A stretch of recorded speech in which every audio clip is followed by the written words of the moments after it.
Alors, sans plus tarder, je vais donner la parole à M. Wilfred pour qu'il se présente et démarrer très rapidement en fait sa présentation. M. Wilfred, vous avez la parole. Merci. Oui, bonsoir, M. K. Bonsoir, la communauté des graphistes.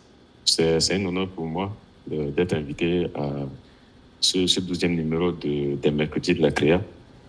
Comme M. Khan l'a dit plus tôt, je suis un ancien étudiant du département infographie de l'UGB.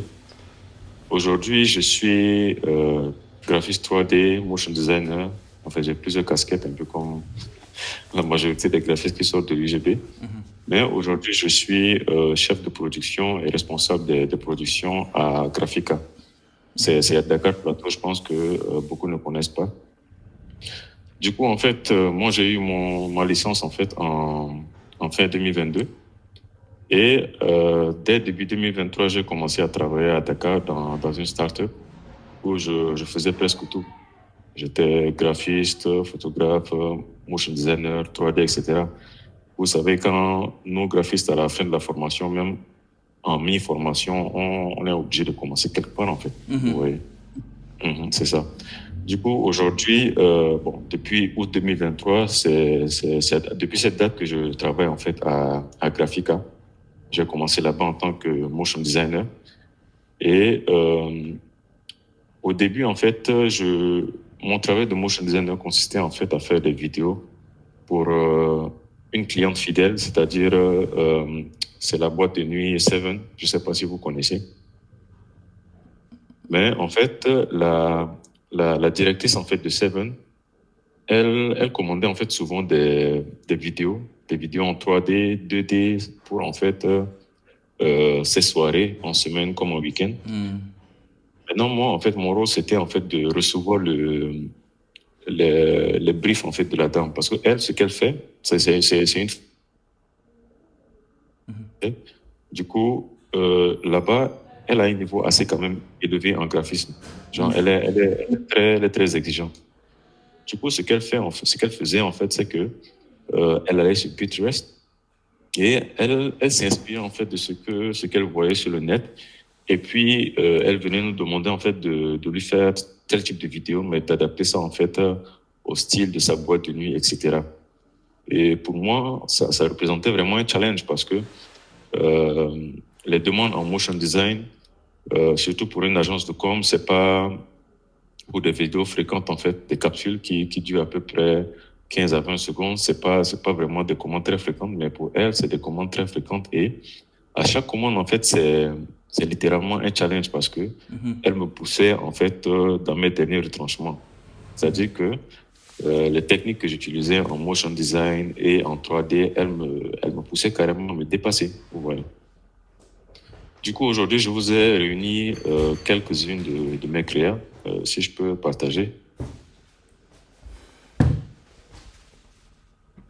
Oui, Wilfred, merci pour la présentation, hein, pour la présentation et aussi pour la générosité. Hein. Vraiment, vous êtes quelqu'un de très disponible. Alors voilà, donc là je vais retirer ma présentation et vous passer la main vite fait. D'accord. D'accord. Ok, c'est bon. Voilà, je pense que là, vous voyez mon écran. Oui, c'est bon. Allô? Oui, c'est bon, Wilfred, c'est bon. J'ai un petit problème de connexion. Je pense qu'il y aura quand même de petites latences lors de la présentation. Oui, d'accord, c'est normal. Ok. Du coup, aujourd'hui, je vous ai réuni quelques-unes de mes créas. J'en ai fait quand même assez, mais je ne les publie pas tout le temps, en fait. Je les publie pas tout le temps. Pour commencer, je vais vous mettre d'abord le showreel de mes créas. Parce que en tant que 3D graphiste et motion designer, je n'ai pas vraiment de portfolio en PDF comme la plupart des graphistes.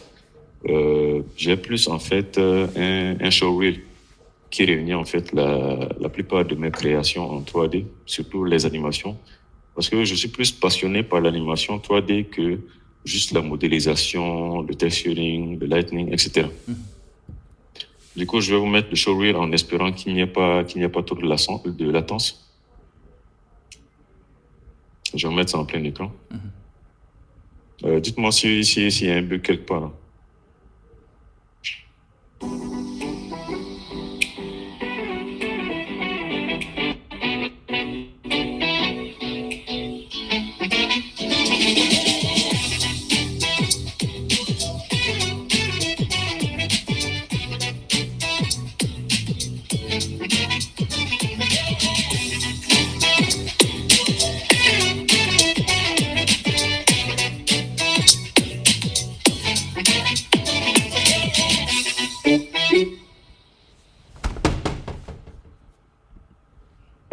Bravo.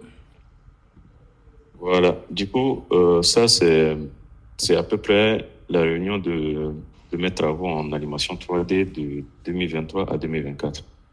Mais il y en a que j'ai fait à partir de novembre 2024 que j'ai pas en fait mis dans le showreel.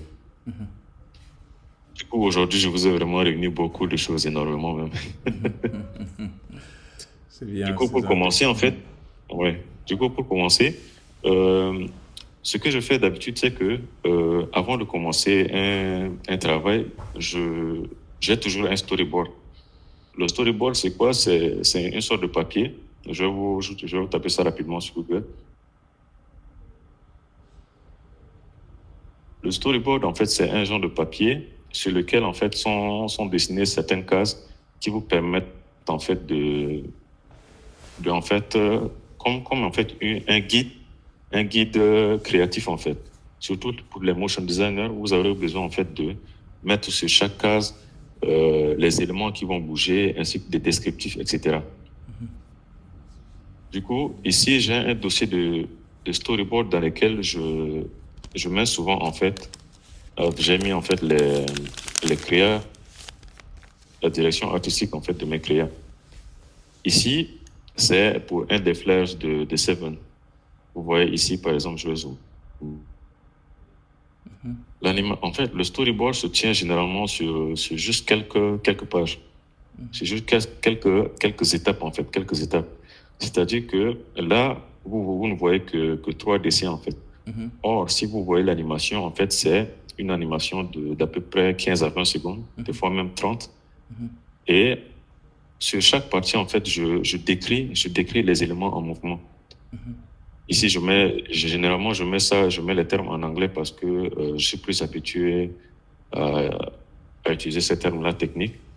Ici, on va voir un zoom out, un pop-up, un falling. Enfin, quand je dis falling object, c'est-à-dire qu'il y a des objets, en fait, qui tombent du haut vers le bas. Et ce projet de faire, ça s'appelle, en fait, le Queen's Night Casino Night. Je ne sais pas si j'ai toujours la vidéo ici. Je pense même que ça est au niveau du showreel, hein, on l'a vu, hein, je pense que c'est la disque, le disque là qui tourne. Voilà, ça, Voilà, c'est ouais. exactement ça. C'est celui au milieu, là. Ouais, c'est exactement ça. Du coup, c'est le storyboard qui est juste là. Ça se tient juste en 3 étapes. Après, ça dépend en fait de chaque projet parce que selon le projet, je serais amené en fait à faire, par exemple, ici. Ça, je vous le montre en même temps. C'est le storyboard en fait de la vidéo que vous venez de voir, le showreel. Ok. Vous voyez, du coup, ici, en fait, c'est vraiment le papier en fait du storyboard, comme l'utilisent les professionnels en fait. Du coup, je l'ai juste téléchargé, je l'ai un peu personnalisé et à chaque fois que j'ai par exemple une vidéo à faire, je prends juste un stylo ou bien un crayon et au fur et à mesure, je dessine en fait des sketchs ou bien des croquis en fait de ce que je veux faire animer dans ma vidéo. Ça me permet au moment où je dois par exemple chercher des ressources parce qu'en fait, pour créer une vidéo, que ce soit en motion design ou en 3D motion graphics, il y a plusieurs étapes à suivre. Il y a d'abord la recherche graphique, c'est-à-dire l'inspiration pour la conception du mood board. Après ça, vous avez le storyboard, c'est-à-dire le document qui décrit en fait toutes les étapes de l'animation de votre vidéo. Après, maintenant, quand ces 2 premières étapes sont déjà validées, vous aurez maintenant à chercher maintenant les ressources dont vous aurez besoin en fait pour créer la vidéo. S'il s'agit en fait de vidéos en 3D, un 3D animation, vous aurez besoin en fait, si vous voulez pas perdre de temps, des fois télécharger et rechercher et télécharger certains objets en 3D. Et après maintenant que vous avez fini en fait ces 3 étapes, c'est maintenant que vous allez maintenant vous dire, bon, pour telle animation, je vais utiliser tel ou tel logiciel. Moi, je suis un spécialiste aujourd'hui, un peu comme M. Khan en Blender. Parce que au cours de ma formation à l'UGB, je n'ai fait Blender qu'en première année, un peu comme la majorité. Et à partir de la deuxième année, en fait, on a commencé à utiliser Cinema 4D avec le professeur Ousmane Diaye, que beaucoup d'entre vous connaissent. Mais le truc, c'est que je me suis rendu compte vers la fin de ma 3e année qui est Cycles, qui reproduit en fait de façon photoréaliste les rendus. Alors que sur Cinéma 4D, pour avoir un rendu photoréaliste, si vous avez par exemple une carte graphique NVIDIA, vous serez dans l'obligation, bon je dis dans l'obligation, mais ce serait mieux pour vous en fait de télécharger un moteur de rendu qui s'appelle Octane Render.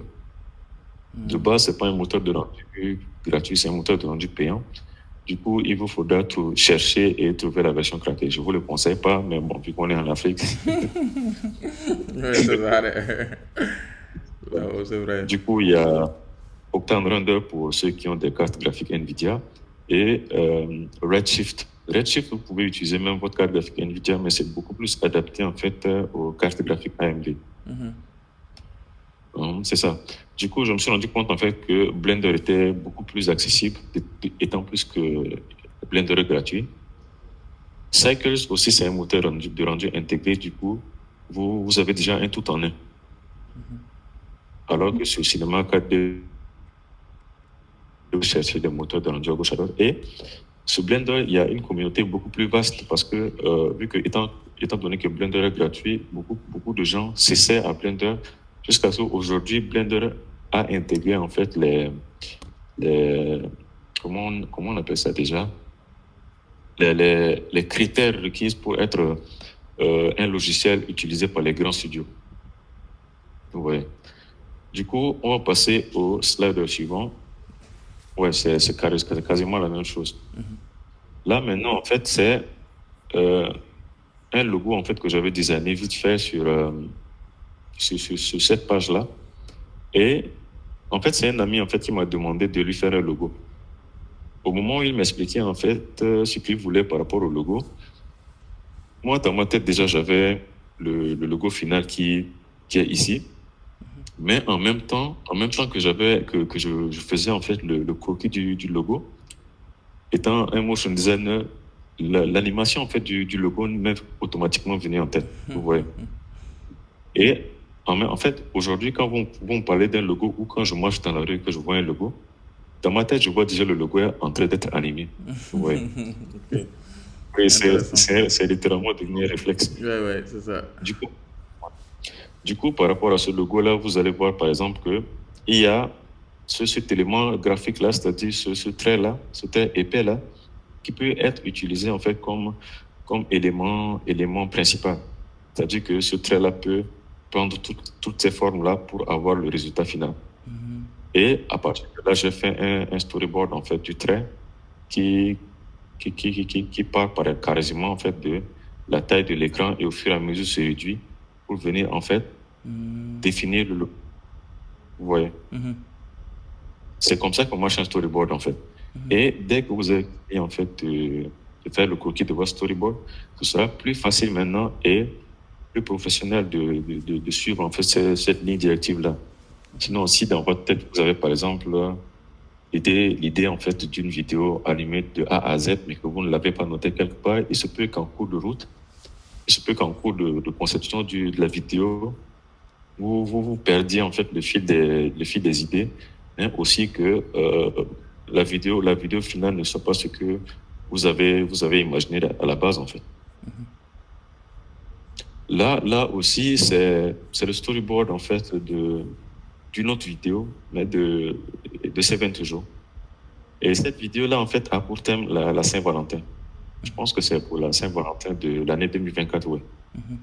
Du coup, en fait, tout en haut de ma page, c'est juste ça le brief que j'ai eu, en fait. Le titre, le thème qui est la Saint-Valentin, la date, le 15 février. Maintenant, côté animation, la dame m'a dit exactement ce qu'elle voulait. C'est-à-dire une séparation entre le perso et le background, un léger zoom, Cupidon qui rigole, avec des néons rouges en contour. Ouais.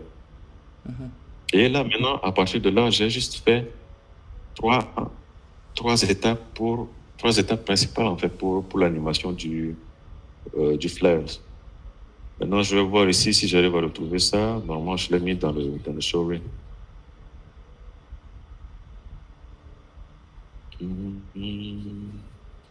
Voilà, c'est ça qui est là. Je vais retourner légèrement. Du coup, si vous voyez ici, vous voyez qu'il y a des petits cœurs en fait qui quittent du bas vers le haut. Et sur le slide, je l'ai bien notifié ici. Ouais. Après, il y a toutes ces écritures qui apparaissent en même temps. Ici, je l'ai fait avec les flèches, etc. Et même le perso, en fait, les mouvements du perso sont déjà définis. Très détaillé. Et ouais, tout est très bien détaillé, en fait. Et chaque étape de la vidéo s'est définie ici en 3 étapes majeures. Maintenant, entre ces étapes majeures, il peut y avoir, en fait, d'autres petites animations pour venir rendre le tout plus fluide, en fait. Comme ici, vous voyez. Voilà. Donc, c'est comme ça, en fait, que je procède pour chacune de mes vidéos. Et cette vidéo-là, je pense qu'à ce moment-là, c'était carrément mon masterpiece en termes d'animation 2D. Ici, en fait, le thème de la vidéo s'appelle, en fait, Tokyo Night. Sauf que dans Tokyo Night, noir, avec une légère animation de zoom, en plus avec le Tokyo Night écrit en kanji, c'est-à-dire les caractères chinoises, quoi. Qu'est-ce que je dis? Non, les caractères japonais plutôt. Vous voyez. Du coup, à la base, elle avait pris en fait l'image d'un samouraï sur Pinterest et l'image ne bougeait pas en fait. Je vous dis déjà, l'inspiration en fait en tant que motion designer, aujourd'hui, on ne réinvente pas la roue. On s'inspire de ce que les autres ont fait. Du coup, moi, mon source d'inspiration, c'est beaucoup plus Pinterest. Et sur Pinterest, en fait, j'ai carrément une épingle dans laquelle, ou bien plus, je dirais un tiroir ou un dossier dans lequel se trouvent en fait toutes mes sources d'inspiration. Ce dossier-là, je l'ai nommé 3D Product Animation. Pourquoi? Parce qu'il y a carrément en fait des sources d'inspiration pour pour carrément en fait s'exercer en tant que 3D motion designer, mais aussi des fois il y a de ces astuces là, par exemple comme celle-là, où on vous dit en fait comment faire cette animation sur Blender, mais de façon très courte en fait. Après, c'est à vous de vous exercer maintenant avec les modifiers, etc., etc. Et au cours en fait de la reproduction de ce petit tuto-là, vous apprenez en même temps à comprendre la logique du logiciel. Parce que, en tant que 3D motion designer, il y a les bases de la 3D d'abord, il y a les bases de la 3D et après la logique du logiciel que vous allez utiliser.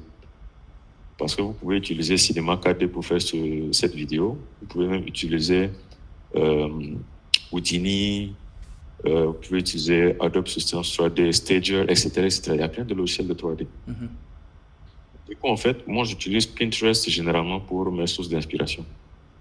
Tous les jours, j'ouvre au moins Pinterest une fois pour scroller, et dès que je tombe sur un design qui me plaît bien, j'enregistre ce design-là. Et après, je peux même prendre une image comme ça, par exemple, comme celle-là, et la modéliser, la refaire exactement, en fait, comme l'image source. Vous voyez. Et après, maintenant, j'essaie de l'animer à ma sauce. J'en ai fait plusieurs comme ça. Je pense même que si je scrolle vers le bas, je peux trouver en fait quelques exemples que j'avais déjà utilisés. Mais revenons ici. Pour cette vidéo-là, je pense qu'elle est aussi là. Non, elle est vers la fin. Elle est vers la fin. Voilà, c'est celle même qui est au milieu. Du coup, à la base, en fait, on revient sur le storyboard vite fait. Voilà, sur le storyboard, en fait, il y a 3 étapes majeures. Au cours de ces étapes-là, on a le samouraï, en fait, qui dégaine son sabre, puis découpe carrément la lune, en fait. Il découpe carrément la lune. Et au moment où la lune, en fait, quand il découpe la lune, il découpe en même temps l'écran.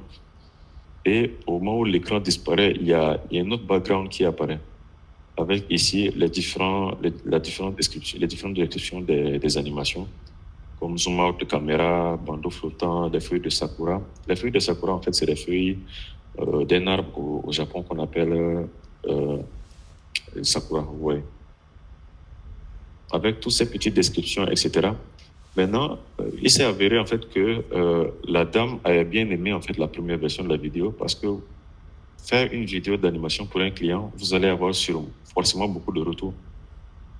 Rares sont les cas où où la cliente va vous valider en fait la vidéo du premier coup.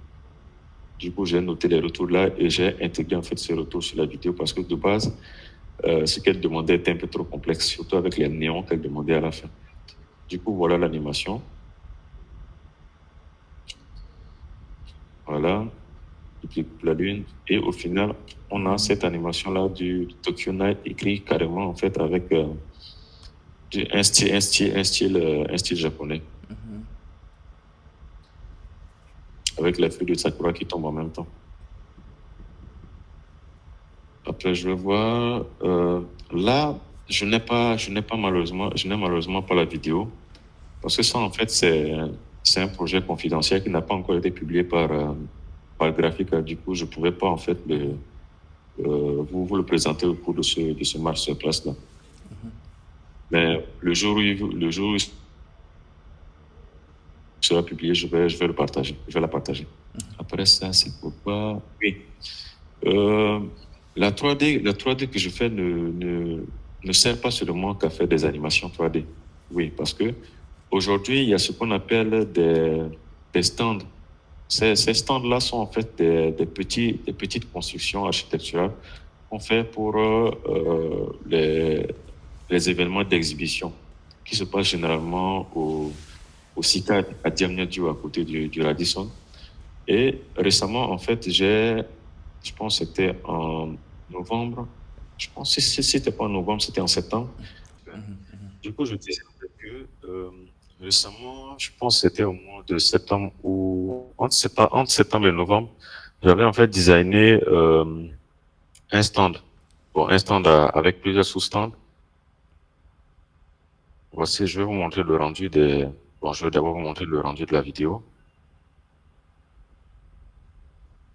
Voilà, c'est ça en fait.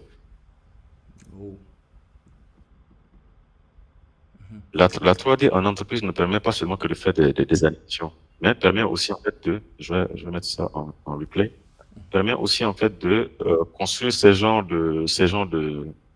bon, je dirais de petits habitats qui permettent en fait à une structure de présenter lors d'un événement ses services ou ses produits.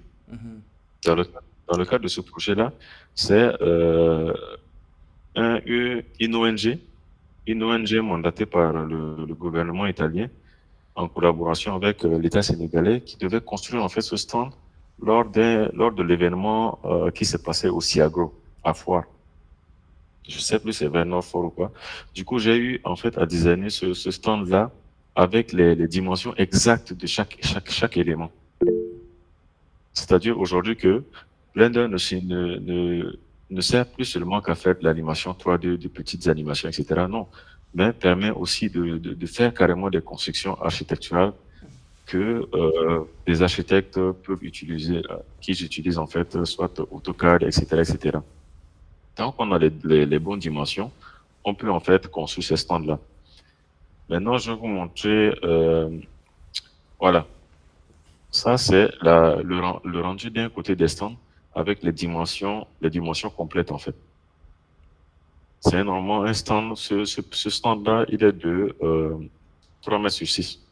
3 mètres sur 6, avec les différents éléments et les différentes dimensions. Et les rendus sont très photoréalistes. Avec littéralement le background qu'on a construit nous-mêmes et qu'on a collé en fait sur le mur, en fait, sur le mur, sur le stand une fois fini. Parce que, comme je vous ai dit, quand j'ai commencé à Graphica, j'ai aussi fait j'ai eu beaucoup de postes là-bas, dont, dont, dont le poste aussi de 3D. Merci pour les applaudissements. Pour le poste de 3D designer. Et au cours, en fait, de ces projets-là, j'ai appris, en fait, à adapter ma 3D à d'autres fins que les fins d'animation. Je vais même vous montrer une vidéo, en fait, du stand déjà fini, parce que vous allez voir ce stand-là fait en 3D avec la rendu et tout. Mais une fois que ce stand-là sera construit, oh, mais je vous assure, il est magnifique. Je sais pas si vous voyez là la vidéo un peu, voilà, c'est ça le Siago. La vidéo un peu, elle est un peu floutée.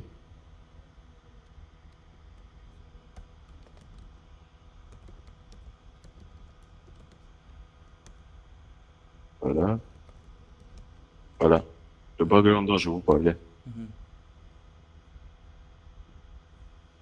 En fait, tout a été fait de A à Z. Même en fait, le logo de Ita ici a été fait avec du plexi de 3 mm découpé avec une de nos machines laser et bombé avec un aérosol vert et rouge. Tout a été fait sur mesure. Vous voyez.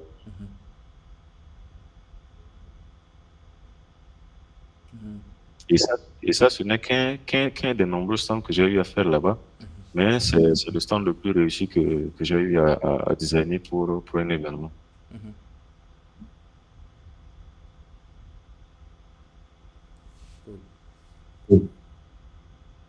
Voilà.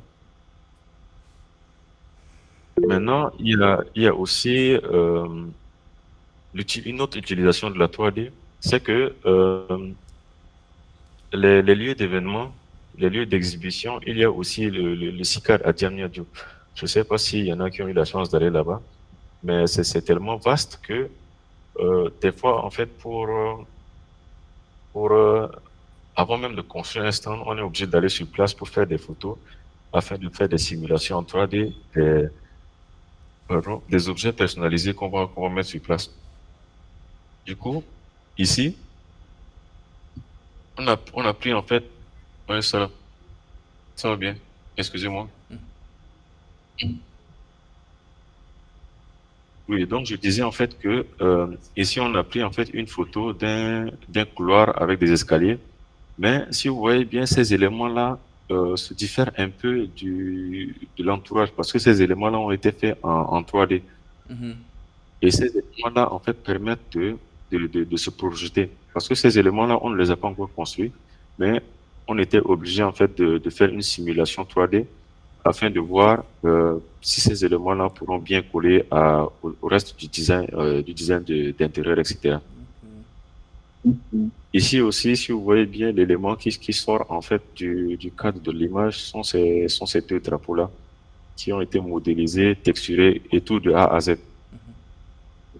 Après, à la fin, je vous dirai quels sont les logiciels que j'ai utilisés pour faire ces simulations-là. Parce que je n'ai pas utilisé en fait qu'un seul logiciel.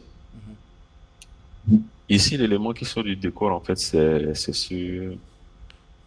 Bon, comment je vais appeler ça? En tout cas, c'est ce truc-là, en fait, qui sort du décor. Et si vous voyez bien, il y a même l'ombre de l'objet qui est projetée, en fait, sur le sol et qui suit, en fait, la projection de l'ombre de chacune de ces éléments-là. C'est pour vous dire, en fait, comment, en fait, la lumière a été bien gérée ici. Là aussi, les autres éléments qui sortent du décor sont, en fait, ces sortes de plaques-là qui ont été brandées. Ici aussi, on peut encore revoir, en fait, ouais, les drapeaux exactement. Et là, en fait, c'est cet objet-là personnalisé en fait en plexi. Normalement, le socle est en bois peint de couleur noire. Ça, c'est le rendu que j'ai fait sur Blender sur un fond transparent. Là, vous avez l'impression que le fond, il est... Non, le fond, là, ok, je me suis trompé, excusez-moi. Ici, le fond n'est pas transparent. Mais sur l'application, en fait, de la simulation, le fond, il est transparent.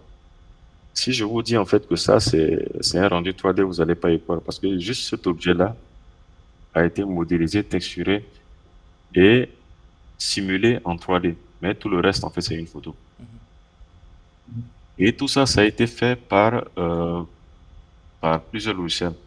Déjà, pour la modélisation, le texturing, j'ai utilisé Blender pour faire ça. Maintenant, pour la mise en situation du modèle 3D sur l'image, en fait, j'ai utilisé le logiciel Adobe Substance 3D Stager. Je ne sais pas si je l'ai toujours ici. Bon, je ne l'ai pas ici. Je vais vous le taper vite fait sur Internet. En fait, Adobe aussi a des logiciels de 3D. Adobe Substance 3D Stager. Du coup, en fait, Adobe Substance 3D Stager permet de prendre plusieurs objets et de les placer. En fait, c'est un peu comme le viewport sur Blender. Il permet en fait de prendre, par exemple, une photo, de mettre cette photo-là en background et de pouvoir en fait placer en fait l'objet sur la scène en fait. Sur la scène et avoir en fait un rendu assez photoréalistique. Bon, là, ma connexion, elle bug un peu.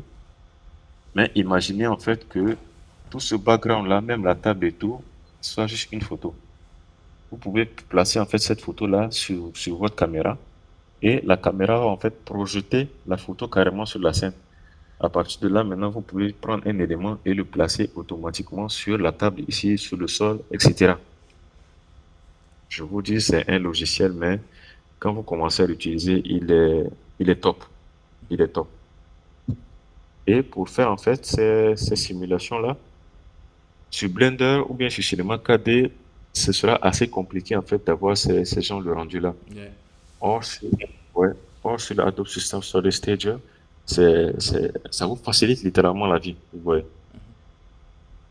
Du coup, être graphiste 3D signifie en fait aussi qu'on peut switcher entre plusieurs logiciels 3D. La base, en fait, c'est de maîtriser les prérequis en 3D. Quel autre... Bon, le Lightning TubeScene ici, c'est un pack en fait que je vais vous envoyer, que je vais envoyer en fait à ceux qui le désirent. Mais je reviendrai sur ça plus tard.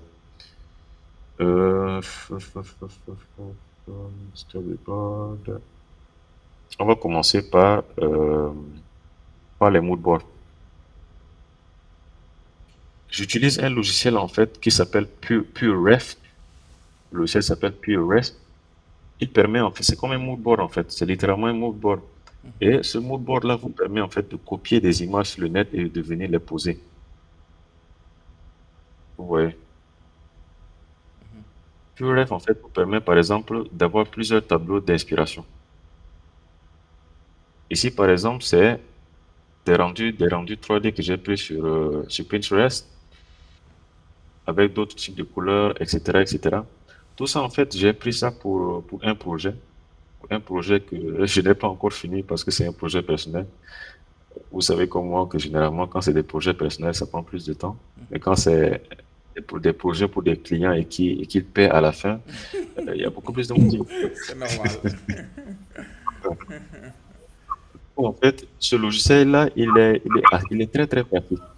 Pourquoi? Parce que ça me sert beaucoup, en fait. Ça me sert dans la majorité de mes créas d'avoir un mood board vite fait que je peux modifier à chaque fois. Là, par exemple, je vais déplacer ça un peu. Cette image-là, je l'ai prise sur Pinterest. Maintenant, ce que je l'ai fait, c'est que je l'ai modélisé en 3D. Animé. Après, Ouais, à peu près exactement comme ça. Et je me suis dit, tiens, pourquoi pas ne pas l'animer? Ouais. Du coup, moi, l'animer, ça donne ces résultats-là.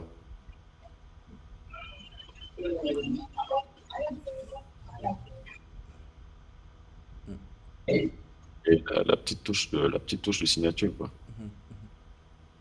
C'est ça.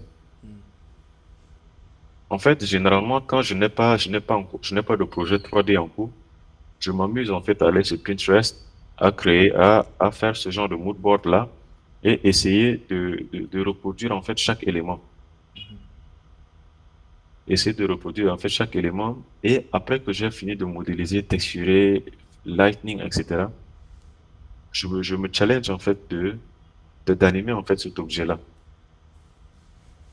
Et vous allez voir ici que ça c'est carrément en fait l'UV mapping en fait de l'objet. Aujourd'hui, beaucoup ont peur de faire de la 3D. Pourquoi? Parce il y a beaucoup d'étapes en fait pour obtenir un résultat. Il y a, ouais, il y a la modélisation, il y a le texturing, il y a le compositing, il y a le lightning. Après, encore les paramètres de rendu à gérer. C'est compliqué. C'est compliqué, ouais. Mhm.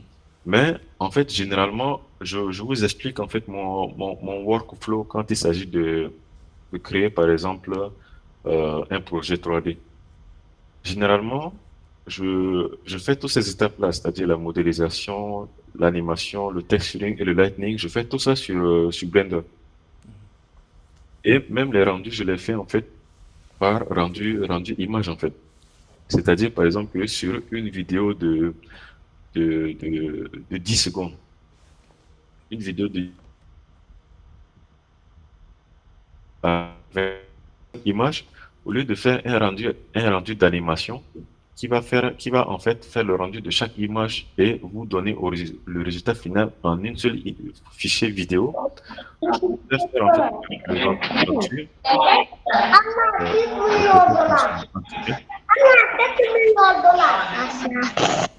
C'est bon, j'ai coupé. Ah, ah, ah, ça me surpasse en plus. Ouais, ouais. Parce que c'est et c'est petit. Du coup, je disais en fait que pour, euh, pour chaque animation, il y a deux types de rendu. Il y a le rendu vidéo qui vous fait le rendu final en fichier MP4 ou tout autre type de fichier vidéo. Et il y a les rendus images, c'est-à-dire que sur une vidéo de 10 secondes, Blender prend chaque image et fait le rendu en image en fait. C'est-à-dire qu'à la fin, vous aurez 250 images pour une animation de 10 secondes. Et ces images-là, je ne sais pas si je les ai ici. Voilà, c'est ça. Ici, par exemple, pour l'animation que vous avez vue tout à l'heure, ça fait combien? Ça fait 301 images. 301 images pour une animation à une vitesse de 25 images. Non, je pense que c'est 24 images par seconde. Et ces images-là, en fait, je fais le rendu généralement en format TIFF. Beaucoup font les rendus en format PNG pour pouvoir les modifier après, mais moi, je fais en fait ces rendus-là en format TIFF. Après, vous allez me demander pourquoi en formatif. Ouais. Parce que le formatif, en fait, c'est un format qui garde la majorité des paramètres de rendu. C'est-à-dire la couche alpha, euh, euh, la couche HDR, etc. Ça garde beaucoup plus de données, en fait. Ça garde beaucoup plus de données. Et l'erreur, en fait, que beaucoup font quand ils font des rendus d'animation aujourd'hui, c'est que après avoir fait ces rendus d'animation, ils les compilent via un logiciel. Et puis voilà, pour eux, le processus, il est fini. Alors que non, le processus n'est pas encore fini. Ce que je fais d'habitude, c'est que après avoir fait le rendu de toutes ces images-là, j'utilise en fait Adobe Bridge. Je ne sais pas si vous connaissez. Ah, mais c'est bizarre. Tous mes logiciels, je les ai installés sur l'ordi au bureau. Bon, anyway. Anyway, je vais vous montrer ce que c'est que Adobe Bridge. Adobe Bridge, en fait, c'est, comme le nom le dit, c'est un pont. C'est littéralement un pont. Ça, c'est le logo du logiciel. Adobe Bridge, en fait, vous permet, par exemple, avec les formatifs ces rendus informatifs, de tous les sélectionner et de les amener sur Filtre Camera Raw. Pourquoi je les amène sur Filtre Camera Raw? Parce que, étant donné que je fais mes rendus informatifs, c'est comme si en photographie, j'avais eu une photo en format RAW, en format brut, quoi. Voilà. Du coup, via Camera Raw, quand j'amène maintenant ces éléments sur Camera Raw, à partir de là-bas, je peux en fait retoucher une image. Je peux prendre une image comme ça, la retoucher, et quand la retouche me satisfait, je peux appliquer maintenant cette retouche-là sur toutes les autres images. Vous voyez, Ok. ouais, ça me facilite la tâche en fait, Ouais, parce ouais, que ouais. mon work, ouais, dans mon workflow en fait, je fais cette étape-là. Pourquoi? Parce que mes fichiers TIFF sont des fichiers bruts. Du coup, il faut que je les peaufine pour avoir un résultat final excellent, Ok. pour ne pas dire parfait. Après que j'ai fini en fait d'éditer toutes les photos, je les enregistre toujours en format TIFF. Une fois que je finis de les enregistrer en format TIFF, maintenant, je les amène sur After Effects. Ok. After Effects va me servir en fait de compilateur pour toutes les images. On attend un peu que After Effects s'ouvre et je vais vous montrer comment compiler les images ici. En fait, l'étape de colorimétrie sur filtre Camera Raw me facilite la tâche parce que si je ne fais pas cette étape-là sur filtre Camera Raw, je devrais après faire cette étape-là sur After Effects. Vous voyez. Or, quand je fais ça sur filtre Camera Raw, ça me facilite grandement la tâche. Et après, sur After Effects, je peux maintenant ajouter des effets FX, je peux ajouter des FX, etc. Ainsi que même des bandes sonores, etc. Là, maintenant, ce que je vais faire, c'est que je vais venir sur... où est-ce que j'ai mis ça? Voilà.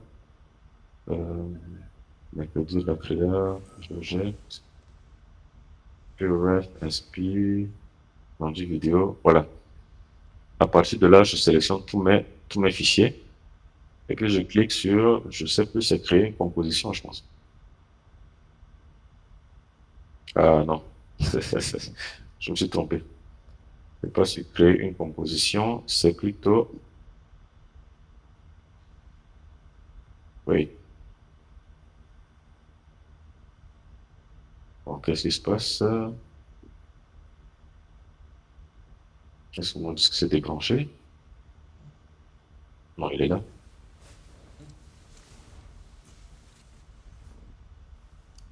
Voilà. Du coup, je vais tout sélectionner, décocher ça, séquence multiple. Voilà. Du coup, vous voyez, j'ai ici mon rendu vidéo, mais qui a été compilé. Quand je le mets maintenant sur la timeline, vous voyez que j'ai une animation de 10 secondes. Et là, quand je mets sur play, vous voyez que, bon, là, j'ai mis sur quoi? Ah, je mets sur un quart. Voilà. À partir de là, maintenant, vous pouvez voir mon objet en train d'être animé. Ouais, ouais. Oh, voilà, on va dire que j'ai eu un problème de mémoire. C'est ça. Ouais. Donc, bon, on va passer ça.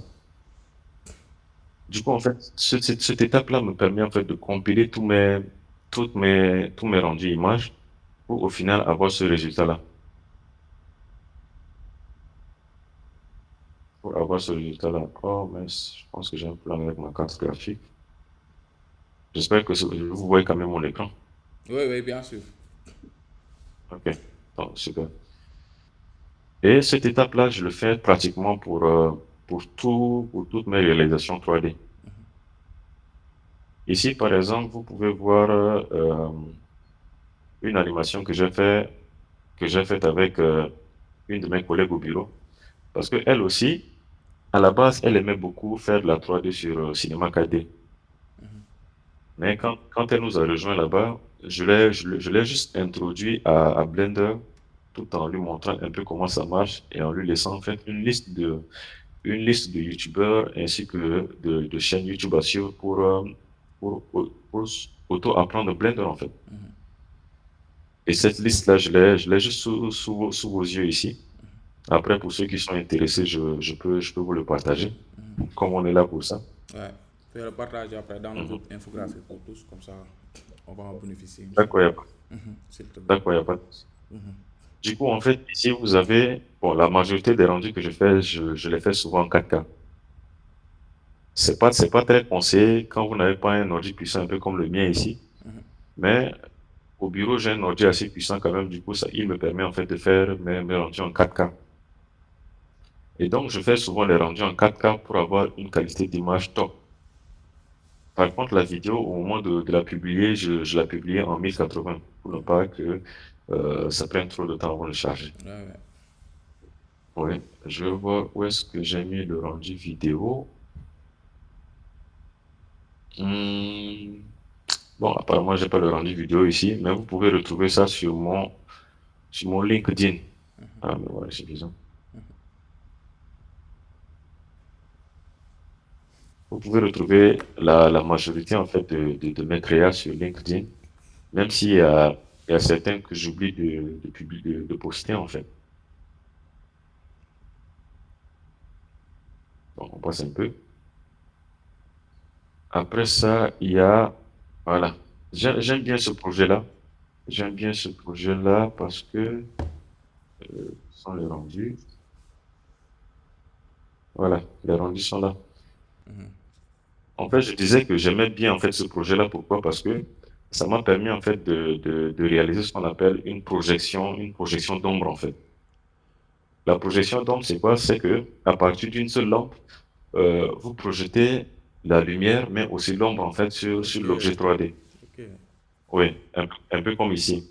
Ici, vous avez l'impression en fait, qu'il y a une fenêtre de l'autre côté devant lequel il y a, par exemple, un arbre, une feuille, etc. Mais tout ça, c'est juste en fait sur l'objet lumineux en fait qui projette en même temps l'ombre et la lumière. Et vous voyez. Pour info, ce Macintosh-là, je l'ai modélisé, c'était, je pense, en 2023, ouais. Je l'ai modélisé et texturé de A à Z en 2023. Vous pouvez même retrouver ce fichier-là ce projet-là sur mon Behance. Et c'est là où je voulais revenir sur le dossier de tout à l'heure, ce dossier-là.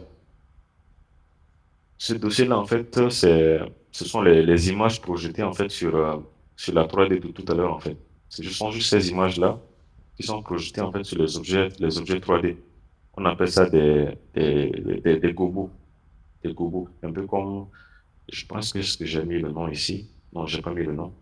Mais en fait, c'est les ombres qui sont souvent projetées en fait sur l'objet 3D. En fait, ce sont des images PNG juste en noir sur blanc. En noir et blanc. Ouais, Ok. oui. Et vu que ces images sont en format PNG, toutes, toutes les parties où il y a de la transparence, c'est à partir de ces parties-là que la lumière est projetée en fait. Ok. Et toute la partie qui est opaque, cette partie-là sera projetée sur l'objet 3D en tant qu'ombre. Ok. Après ces fichiers, oui, c'est ça. Après ces fichiers-là, je peux aussi les partager dans le groupe plus tard. Maintenant, le dernier projet que j'ai eu à faire, je l'ai publié, je pense, on est quel jour? On est le 8. Je pense que je l'ai publié la dernière fois, bon, peut-être le lundi ou le week-end. En tout cas, je l'ai publié le lundi. Et bon, ici, je vous montre juste le rendu, le rendu, le rendu photo. Tout a été réalisé de A à Z sur Blender. Bon, quand je dis A à Z, il faut comprendre que il y a eu After Effects, il y a eu Adobe Bridge aussi dedans. Ah, c'est un workflow hein, sur plusieurs logiciels. En fait, c'est ça. Quand on est graphiste, il faut savoir switcher entre plusieurs logiciels pour soit accélérer en fait, ou obtenir en fait tel ou tel résultat grâce à tel ou tel plugin. Par exemple, ici, sur ce projet-là, j'ai utilisé pour tout ce qui est végétation, j'ai utilisé le plugin Botanique. Je ne sais pas si vous connaissez le plugin, mais le plugin s'appelle Botanique. Après, bon, je vais vous montrer le fichier override. Je vous explique ce que c'est qu'un fichier override. Un fichier override, en fait, c'est juste le rendu que vous avez fait sans toutes ces textures-là, avec une seule texture qui est appliquée sur tous les éléments de l'objet, enfin de la scène, en fait. Tous les éléments de la scène, parce que généralement, quand vous voyez un rendu comme ça, vous vous dites que non, c'est un truc photoréalistique, du coup, vous pensez que c'est, par des fois, vous pensez que c'est une photo. Ouais. Du coup, l'artiste 3D, pour vous faire comprendre en fait que c'est une réalisation 3D, il met souvent en fait en fil de rendu euh, un fichier override comme ça, qui vous permet en fait de faire la différence que ça c'est un objet 3D, c'est pas une photo. Je pense que vous pouvez même le faire avec le maillage où on va voir les traits, donc comment dirais-je, les vertices et tout, Exactement, quoi. Donc ça aussi, ça permet de prouver que c'est vraiment du modèle 3D, quoi. exactement. Mhm. Du coup là, je vais vous mettre en fait la vidéo d'animation. Bon, je sais pas. Voilà, je vais remettre ça. Ici en fait, j'avais mis ça sur l'autre là. J'avais mis ça sur LinkedIn récemment, mais je pense que beaucoup ont regardé la vidéo sans avoir augmenté le volume en fait. Mhm. Parce que sur cette vidéo-là, à part le rendu d'animation et tout, je me suis dit, tiens, pourquoi ne pas mettre du sound design dessus? Du coup, je vais remettre ça au début, et puis vous allez écouter vous-même. Oh, c'est top.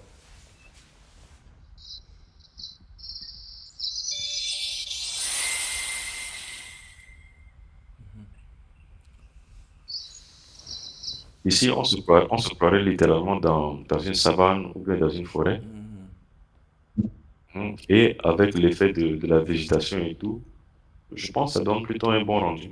Ouais. Et généralement, quand je fais mon compositing, j'utilise toujours un éclairage HDR, un peu comme ce fichier-là. Ça permet en fait d'avoir un rendu beaucoup plus réaliste en fait. Au lieu d'utiliser par exemple un sky environnement ou bien euh, une lumière ambiante ou bien une lumière omnidirectionnelle, c'est bien plus réaliste en fait d'utiliser une texture HDR. C'est sur Blender, vous pouvez faire ça juste sur Word et puis Sky Environment et à partir de là, vous pouvez maintenant ajouter le, le fichier HDR. Mhm. Vous Exact. pouvez trouver ce fichier HDR là sur le site Polyheaven. Ah, attention, ah, j'ai failli fermer la fenêtre. Polyheaven.com. Sur le site Polyheaven, vous pouvez trouver beaucoup d'assets, beaucoup d'objets 3D, mais aussi en fait des textures, beaucoup de modèles. Voilà, les maillages dont vous parlez là, vous avez dit ça tout à l'heure, là, c'est ça. Les maillages avec les traits, je ne sais pas si vous arrivez à bien voir ça sur la vidéo, mais si vous allez sur le site Polyhaven, vous pouvez trouver des modèles 3D ici, des textures et aussi des fichiers HDRI.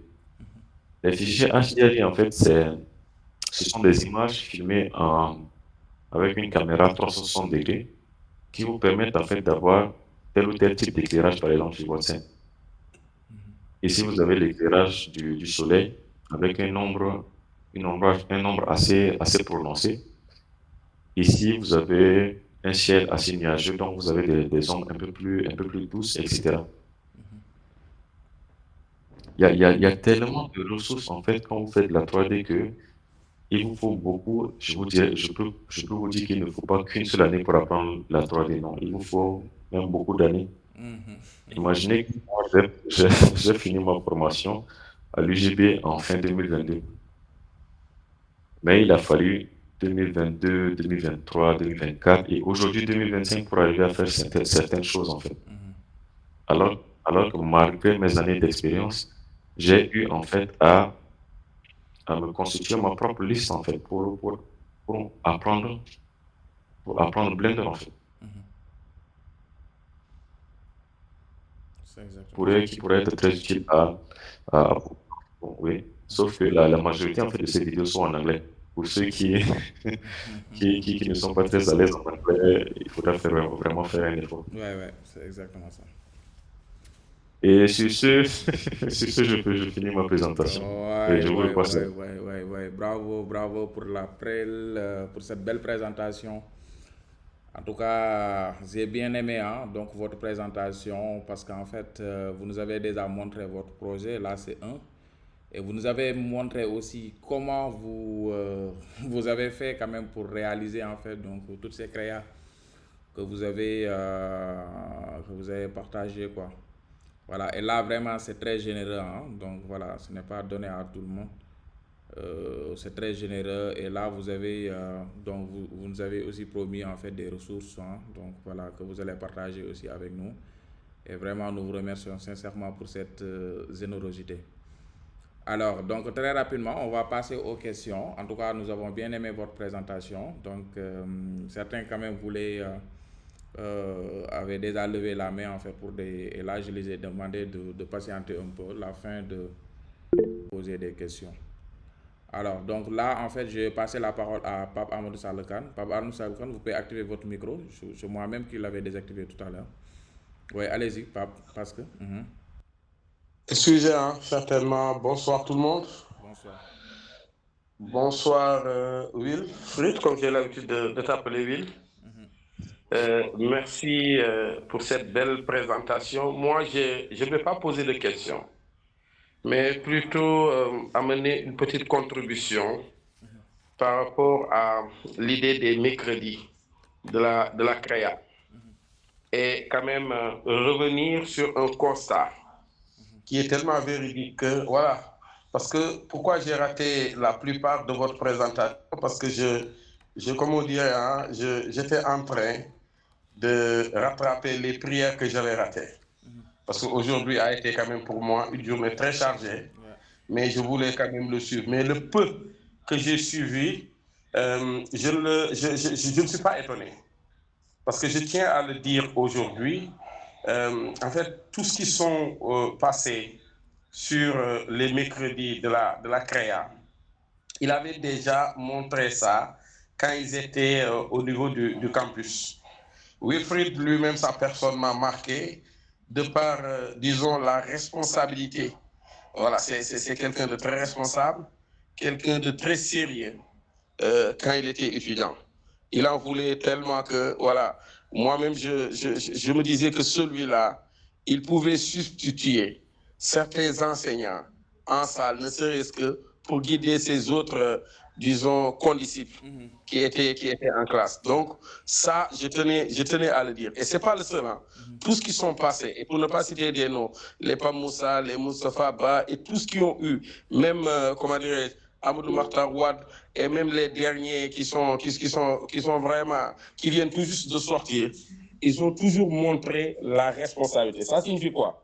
Dans ce métier-là, il n'y a pas de secret. Si on veut être bon, il y a une certaine posture que la personne devrait prendre. Et j'encourage, parce que, pourquoi je le dis aujourd'hui, je ne lui ai jamais dit ça. Et très rarement, je ne témoigne d'un certain comportement de telle ou de telle personne devant qui que ce soit. Mais c'est tout juste pour encourager, parce que j'ai vu beaucoup de nos étudiants aujourd'hui en ligne qui sont en train de le suivre, pour leur dire qu'il n'y a pas de secret. Vous avez vu, il a terminé depuis 2021, et vous avez vu, il n'a pas lâché l'affaire. Il a continué à étudier par lui-même en se traçant sa voie. Ça signifie quoi? Vous tous, vous pourrez réussir comme lui, mais il faudra faire les efforts nécessaires. Parce que de plus en plus, c'est ce qu'on constate. Il y a beaucoup de relâchements, peut-être dû au nombre, mais pour vous dire que c'est bien possible.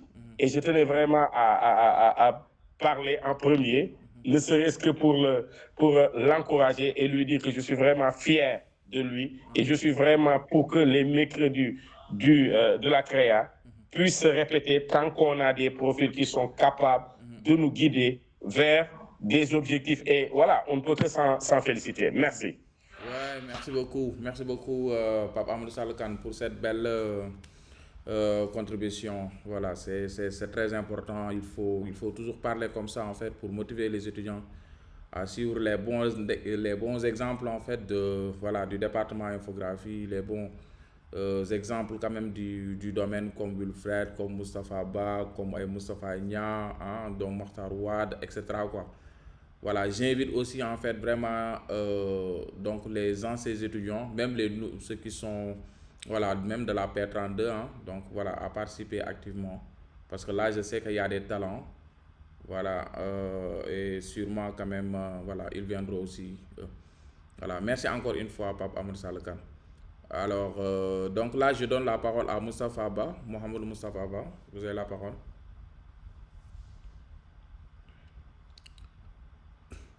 Moustapha Ba, votre micro est désactivé. C'est bon. Bonsoir à tous. Vous m'entendez? Ouais, ouais, on vous entend, ouais. Merci. Bonsoir et félicitations à Wilfried. En tout cas, avant tout, merci aussi à M. Khan, les deux Khan, et particulièrement à M. Mauro. Merci. Parce que à chaque fois qu'on suit ces métiers de la créa, on se dit qu'on a beaucoup de choses à apprendre. Ouais. Il y a beaucoup de choses à réapprendre. Moi, à chaque fois, c'est le sentiment que j'ai. À chaque fois qu'il y a une présentation qui est faite par un de nos étudiants, un de nos camarades, Moustapha, il y a beaucoup de choses à réapprendre. Et ça nous pousse, nous aussi, à revoir notre fusil d'épaule sur pas mal de choses. En tout cas, j'aimerais aussi féliciter Will parce qu'il nous a vraiment montré les différents processus de chacune de ses créations. Et ça montre qu'il a bien bossé. Et surtout, ce qui me plaît dans tout ça, c'est la perfection et cette finesse qui existe dans tout ce qu'il fait. Le temps de prendre et de dire les découpes qui sont faites. Maintenant, la question que j'ai pour Will, c'est de savoir comment il fait pour gérer tout ce processus, parce qu'il nous a montré à chaque fois les simulations qu'il doit faire jusqu'à la réalisation. Et ce qui est difficile avec ce qu'il fait, c'est qu'à chaque fois, il y a une impression qui doit suivre sur toutes les simulations qu'il a eu à faire. Est-ce qu'il y a des anecdotes à nous raconter par rapport à des choses qui sont mal passées avec des clients, ou bien s'il y a des choses à nous dire par rapport à ce processus qui est très complexe d'après moi. Et merci pour cette présentation. Ok, merci beaucoup Moustapha Ba pour votre contribution et la question posée. Alors, Wilfred, vous voulez répondre? Oui, merci Moustapha pour les encouragements, ainsi qu'à monsieur Pasque. En fait, moi, comment je fais, c'est que de base, je suis quelqu'un d'assez rigoureux. Du coup, aujourd'hui, il y a beaucoup qui font de la 3D, mais qui ne visent pas vraiment en fait le photoréalisme. Ouais. Or, moi, ce que je fais en fait, c'est que depuis très longtemps, je faisais que suivre en fait les grands de la 3D. Je dirais les grands de la 3D. Pourquoi? Parce que sur LinkedIn, sur Behance, sur Pinterest, comme vous avez vu tout à l'heure quand je vous ai montré mon dossier sur Pinterest, il y a énormément de chemin à parcourir pour arriver à leur niveau. Du coup, ce que moi je fais, c'est que je me dis, mais tiens, si eux, ils le font, c'est que moi aussi, je peux le faire. Et ça, vous allez voir, vous pouvez vous-même constater ça dans beaucoup de domaines. C'est un peu comme les Chinois aujourd'hui. Avant, ils se disaient que non, ce que les Américains faisaient là, eux aussi, ils pouvaient faire ça. Et aujourd'hui, vous voyez, ils font partie d'une des puissances mondiales. Du coup, ce que je fais, en fait, c'est que avant de commencer un travail, j'aime bien me fixer, en fait, une ligne directive. Sinon on se perd facilement en chemin. Et au fur et à mesure, en fait, on applique, en fait, ces différents procédés, ces différentes étapes à chaque projet, ça devient, en fait, un réflexe. Ça devient, en fait, un réflexe. Mes premiers rendus, si je vous montrais, en fait, mes premiers rendus, Dieu sait où est-ce qu'ils sont. Ils sont pas très fameux. Ils sont pas très fameux, ils sont même pas très réalistes. Mais au fur et à mesure, moi, ce que je fais, en fait, c'est que je me tiens toujours informé. Tous les jours ou presque, j'ouvre au moins Pinterest. Si c'est pas sur mon ordi, c'est sur mon téléphone. Et puis, je scroll. Quand je tombe sur des trucs, je me dis, mais waouh, comment ils ont fait? Et à chaque fois, en fait, j'essaie de faire pareil. J'essaie de faire pareil. Et c'est cette dynamique d'essayer de faire pareil là, c'est qui? C'est Abdulaziz Fall qui nous a inculqué ça quand il était notre prof de graphisme en deuxième année. Et aujourd'hui, je peux le remercier parce que si je suis là aujourd'hui, c'est grâce à lui, parce que En 2022, il a dit une phrase, non, en 2021, il a dit une phrase qui m'a vraiment pensé être très fort, mais quand vous sortez en fait de votre zone de confort et que vous vous confrontez en fait à la masse mondiale, vous vous rendez compte de votre niveau actuel. Et c'est là, ouais, c'est là où vous vous rendez compte que vous n'avez pas vraiment le niveau que vous devriez avoir en temps normal. C'est que vous êtes en retard. Ouais. Donc, il faut pas dormir, il faut se réveiller. Et j'espère que cette réponse t'a t'a- t'a un peu convaincu. Ouais, en tout cas, c'est très clair, hein. Donc, c'est très clair, il n'y a pas de secret, il faut bosser et essayer maintenant donc de repousser vos limites. Voilà, donc prendre comme référence les grands, voilà, comme vous le faites, machallah. Merci beaucoup en tout cas. Alors, d'autres questions? D'autres questions? Alors, donc moi j'ai une question, hein. Donc c'est par rapport en tout cas à votre donc orientation, hein, donc côté 3D. Donc bon, moi j'ai regardé en tout cas toutes vos créas, en tout cas toutes les créas que vous avez présentées. Mais en fait, bon, moi je pense que les créas que vous faites, bon, sont plutôt orientés en fait côté motion design. Bon, je ne sais pas si c'est vous qui voulez vous orienter en tout cas sur ça, ou bien est-ce que en fait il vous arrive quand même donc à essayer en fait de faire des animations donc de personnages parfois, bon, en tout cas orienter votre création 3D côté loisir numérique quoi. Bon, donc en faisant peut-être en créant de petites animations, donc des vidéos humoristiques ou bien même des voilà de petits films d'animation, quelque chose comme ça en fait, ou bien même créer en fait donc des assets alors pour un projet de jeu vidéo, etc. Bon, moi, en tout cas, je ne le vois pas sur vos créations. Alors, vous ne le voulez pas ou bien est-ce que vous n'avez pas peut-être, vous n'avez pas encore eu l'occasion de travailler sur un projet comme ça? Je dirais que c'est une très bonne question. C'est une question même très pertinente parce que aujourd'hui, quand on fait de la 3D, il faut déjà s'orienter quelque part. Mhm, Moi, aujourd'hui, en fait, je fais de la 3D plus orientée product animation, beaucoup plus focalisé sur l'animation, en fait. mhm, mhm, Pourquoi? Parce que de base, en fait, je suis beaucoup plus fasciné, en fait, euh, par l'animation. Tout ce qui est en mouvement. mhm, Après, j'ai déjà essayé, en fait, de faire de l'animation de personnages. Mais le rigging, c'est quelque chose le rigging de personnages, c'est assez compliqué actuellement. mhm, Vous savez, aujourd'hui, je suis un autodidacte. mhm, Du coup, en fait, j'essaie d'apprendre au fur et à mesure. mhm, Du coup, ce que j'ai déjà appris, c'est-à-dire le product animation, ce que j'ai déjà appris, mhm. j'essaie de le perfectionner. Très bien. Je- ouais, j'essaie de le perfectionner parce que moi, mon objectif, c'est toujours de m'approcher, en fait, des grands, c'est-à-dire de faire des rendus toujours photoréalistes. Super. Du coup, si aujourd'hui, je décide de faire de l'animation de personnages, ça va prendre du temps. Mhm, Et ce qui est, et ce qui est sûr, je vais pas poster en fait mon processus actuel en fait. mhm, mhm, Je vais pas poster mon processus actuel, mais je vais poster en fait les rigging au moment où je suis sûr que mhm. il y a une certaine base que j'ai déjà maîtrisée. Très bien. Très bien. Mhm. Et ces rendus, par exemple, d'animation que je fais, je les garde quelque part. Demain, quand je serai, Inch'Allah, très bien en rigging, je vais ressortir ce dossier-là pour maintenant raconter une anecdote et ouais, en faire carrément un sujet de discussion qui pourra en fait Mhm. motiver ceux qui me suivent. Ouais, c'est très bien. Mais, mais en vrai, aujourd'hui, euh, j'ai déjà essayé de faire du rigging, euh, la modélisation d'assets pour les jeux vidéo, etc. Mhm, Mais en fait, ce qui me passionne le plus, c'est l'animation. mhm, mhm, Mais il faut dire aussi que si je devais tomber en fait sur des projets d'animation de personnages, de short films, etc., pour moi, c'est un challenge. Moi, j'aime bien les challenges. ouais, ouais, ah, c'est très bien. Donc là, bon, la 3D aussi, c'est comme ça, hein. Dès que vous avez la base, rek, le reste maintenant, dès que vous s'y mettez, rek, donc là, ça va venir. L'autre monde, c'est sûr. Ouais. Voilà, c'est ça, c'est ça. Mhm, mhm. C'est exactement ça. En tout cas, merci. Merci pour cette réponse. Alors, d'autres questions?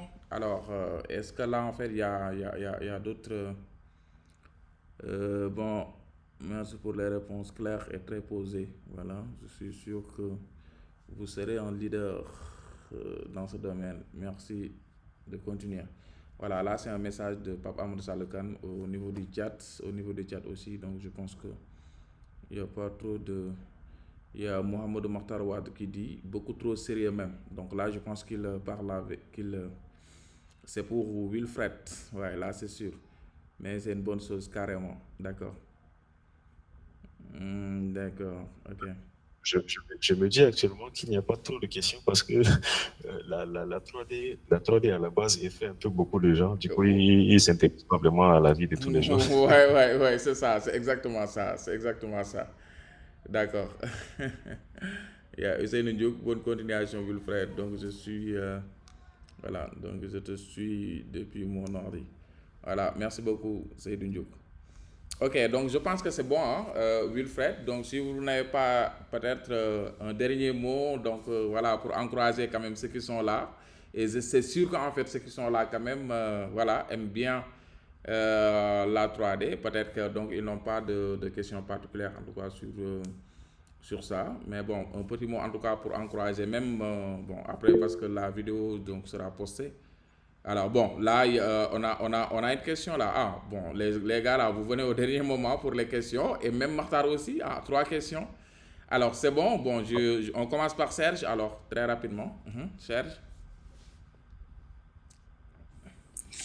Alors, bonsoir à tous. J'espère que bonsoir, vous allez bien. ça va? Oui. Déjà, je m'excuse, j'étais là au début, mais j'ai dû quitter l'appel pour une autre urgence. Du coup, j'ai pas trop suivi la présentation, mais par contre, je te suis très bien sur les réseaux sociaux et je vois la qualité des rendus de ton travail. Et la question que je voudrais poser, c'est par rapport à la lumière, parce que qui parle de 3D parle de lumière. Comment est-ce que tu fais pour bien maîtriser la lumière parce que lorsqu'on regarde tes rendus, on voit que la lumière, elle est parfaite, elle est bien illustrée et tout. J'aimerais vraiment savoir comment est-ce que tu fais pour assurer autant. Voilà, c'est juste ça. Bonjour, bonsoir Serge, et merci pour la question parce que c'est une question aussi assez pertinente. Pourquoi? Parce que aujourd'hui, en fait, quand vous faites un rendu 3D, si votre lumière n'est pas très maîtrisée, votre rendu est déjà raté. Ouais.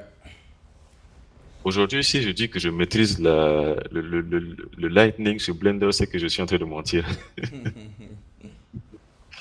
Ce que je fais en fait, comme je l'ai dit tout à l'heure lors de ma présentation, c'est que au moment en fait d'utiliser, en fait de faire mon compositing, c'est-à-dire le compositing de la scène, le placement des objets, l'éclairage et tout, c'est que je ne fais pas qu'utiliser en fait des éclairages par défaut. Ce que je fais, c'est que je vais sur Polyheaven et selon en fait selon ma direction artistique en fait, je sais quel type d'éclairage ambiant dont j'ai besoin. S'il s'agit d'un éclairage, oui, s'il s'agit d'un éclairage en studio, un éclairage à l'extérieur, un éclairage à coucher de soleil, matinée, etc. Et il y a tous ces paramètres-là qui entrent en compte en fait.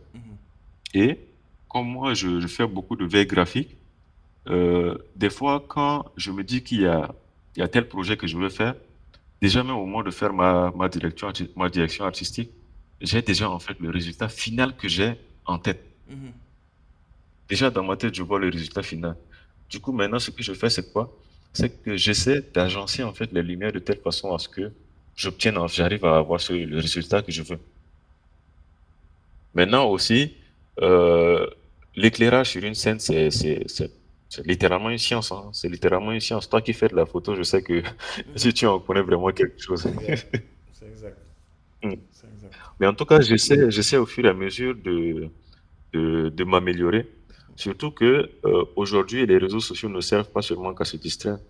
Moi, généralement, quand vous prenez mes réseaux sociaux, par exemple Instagram, il y a beaucoup d'artistes 3D que je suis là-bas. Il y a beaucoup d'artistes 3D que je suis là-bas. Et d'ailleurs, mon dossier de 3D animation de de Pinterest. S'il y en a qui sont intéressés, je peux vous partager le lien parce que c'est un dossier privé. Mais je peux quand même vous partager le lien après si vous voulez. Et au fur et à mesure que j'ajoute en fait des éléments, il y a même des fois des tutos dedans. Au fur et à mesure que je vais ajouter des éléments, ça se met automatiquement à jour et vous pouvez vous inspirer aussi. Voilà, j'espère que ma réponse t'a satisfait. Merci. Ouais, donc carrément, hein, donc il a validé. Alors, Mohamed Mokhtar Wade.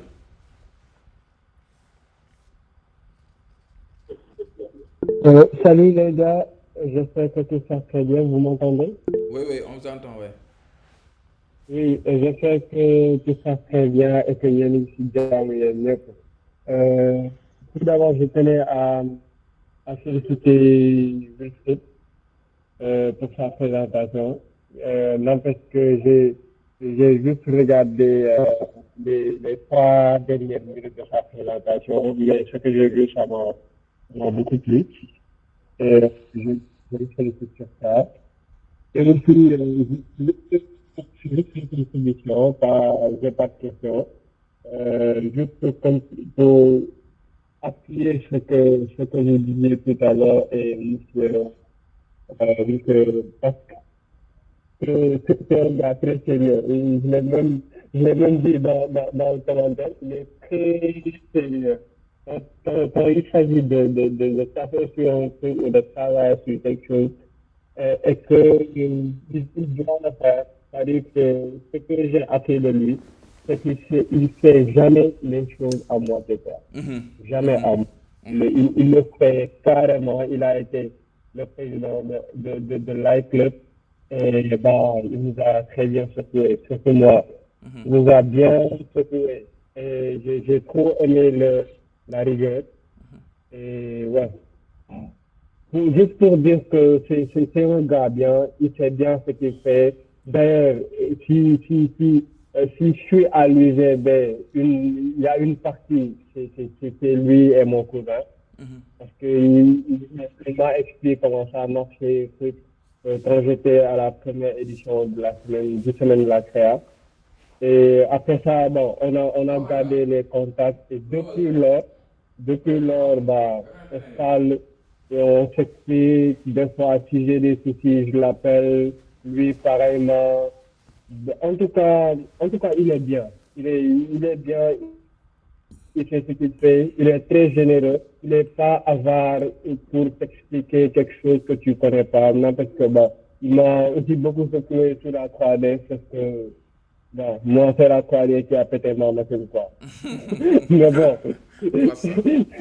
qui avait pété ma machine, mais bon, c'est pas grave. Mais quand même, il m'a donné beaucoup de skills sur ce qu'il venait d'expliquer tout à l'heure, les lumières et tout. Et en tout cas, je l'encourage à aller dans ce sens. Et ouais, c'est juste ça, quoi. En tout cas, il est extraordinaire. Merci. Continue de nous surprendre. Merci beaucoup, Mokhtar, pour ces beaux témoignages-là. Donc là, même, c'est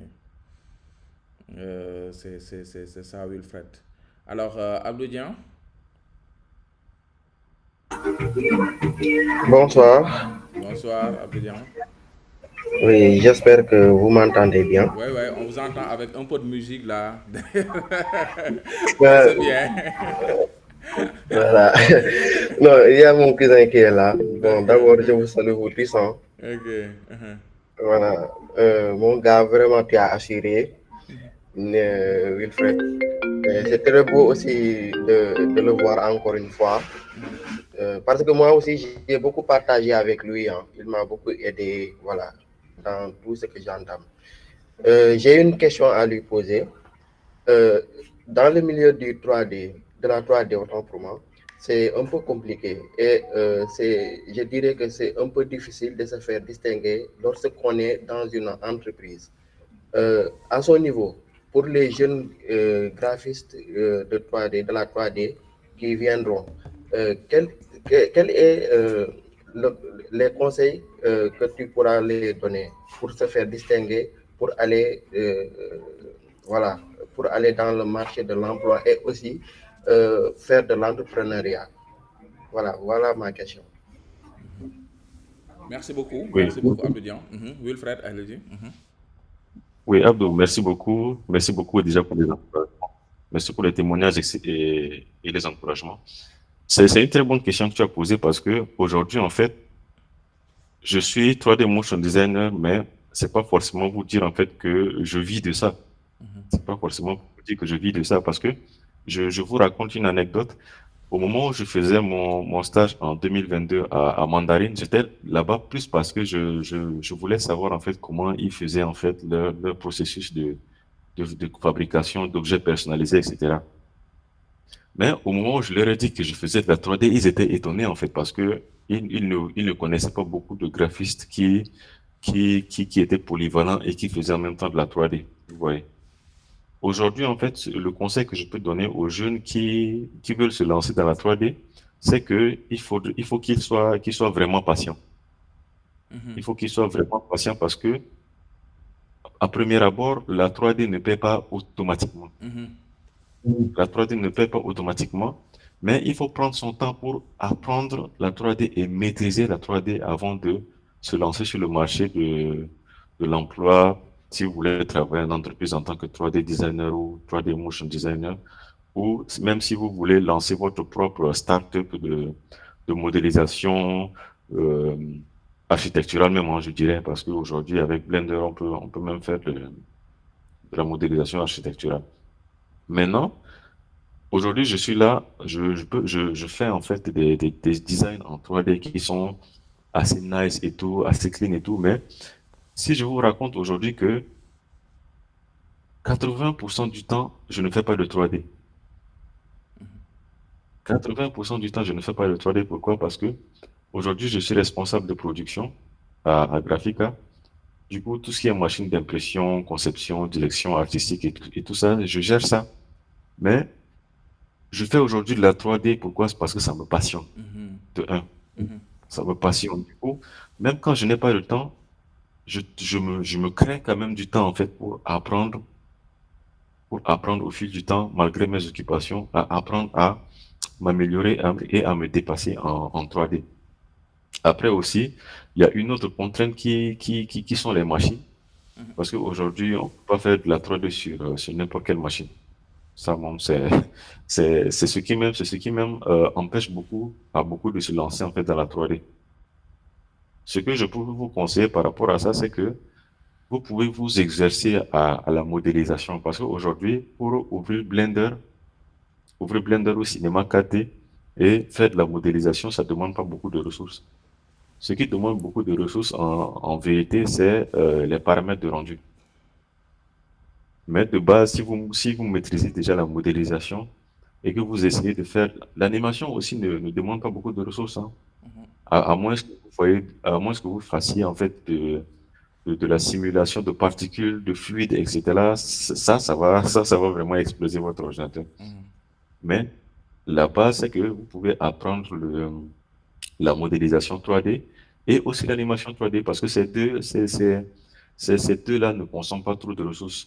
C'est juste au moment où vous allez vouloir maintenant faire le rendu, en fait, que ça va vous demander beaucoup plus de ressources. Et même par rapport à ça, vous pouvez profiter, en fait, si vous avez comme moi, par exemple, un ordinateur au bureau, un ordi fixe avec beaucoup de puissance, beaucoup de jus, vous pouvez vous permettre, en fait, de faire des rendus là-bas. Mais il faut faire très attention, il faut très bien vous documenter en fait sur les paramètres de rendu pour avoir tel ou tel résultat. Sinon, si vous allez lancer les paramètres, lancer un rendu avec les paramètres par défaut, faut pas appeler mon nom après pour me dire que, pour dire en fait que c'est moi qui vous ai dit de faire ça. C'est sûr, c'est clair. Ouais, Voilà, donc c'est ça. ouais, donc c'est très important, hein. De toute façon, donc il faut bien connaître déjà les moteurs de rendu et voir pour tel résultat, en fait, quels sont les paramètres qu'il faut appliquer, quoi. Donc là, c'est très important. Voilà. En tout cas, merci hein, pour la réponse, c'est très clair. Alors, une autre question? Voilà, bon, en tout cas, ce qui était fixé, c'est en fait 1h30. Bon, là, ça tombe bien, hein. Donc, on a fait déjà 1h32 minutes. Voilà, donc je pense qu'on on peut s'arrêter là. Wilfred, peut-être un dernier mot et après, donc, on va fermer la session. On va fermer la session, peut-être. Je tenais, oui, je tenais comme mot de revoir pour vous remercier, vous, M. Khan, de m'avoir invité pour ce 12e numéro. Merci. Parce que quand vous m'avez contacté le lundi, je me suis dit, est-ce que j'aurai le temps de tout préparer? Après, je me suis rappelé en fait qu'il y a beaucoup qui me suivaient et qui voulaient savoir en fait quel est mon processus, mon workflow et tout. Je me suis dit, ce serait très intéressant de partager ça avec eux parce que j'aime beaucoup partager mes connaissances, le peu que j'ai. Merci, merci. Et après, j'encourage tous ceux qui sont vraiment intéressés par la 3D à ne jamais baisser les bras malgré les circonstances. Et pour ceux qui n'ont pas oublié que je dois leur partager les trucs, je vais faire ça dans le groupe d'infographie pour tous. Merci. Voilà. Merci. Merci beaucoup à vous tous d'être présents ce soir lors de cette émission. Ouais, merci beaucoup Wilfred, merci à vous, merci chers participants, la communauté infographie pour tous. Donc voilà, on continue donc les discussions dans les groupes. Alors je vous donne rendez-vous très prochainement pour d'autres activités et aussi pour un autre numéro des Mercredis de la Créa. Merci encore une fois et bonne fin de soirée. Ciao, ciao.